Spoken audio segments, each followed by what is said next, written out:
So I was recently fired from a listing. Okay. So I had a property. It was on the market at 1.5 million and we actually started at 1.6 million, right? When the seller had an appraisal that they ordered on their own with their own appraiser, and it came in at 1.425 million. Okay. So it was against the grain, and I agreed to do it at that higher price for a little while, knowing that I already let them know that we would need to do price reductions if it doesn't work out. Well, when the offers were coming in at 1.2 million, 1.1, they were getting upset at me as if it was a reflection of what I was doing.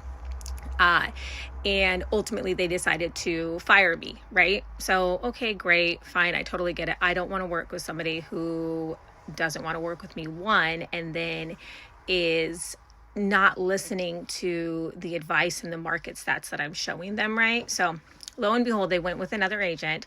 That agent listed their property at 1.495, okay? And guess what the home sold for? Drum roll, okay?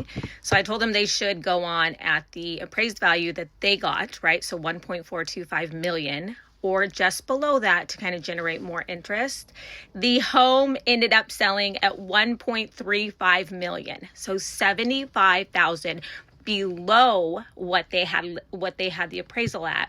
And this is 5 months later. So there's carrying costs for 5 months and lost 75,000, all because this seller was getting outside advice from a friend who thought they knew more about the real estate market than the local real estate agent that they chose to hire.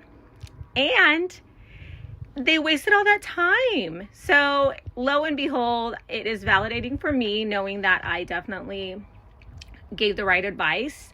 And the decision, ultimately, that loss that the seller took was on them for not listening to the market advice and then the stats and information that I had given them.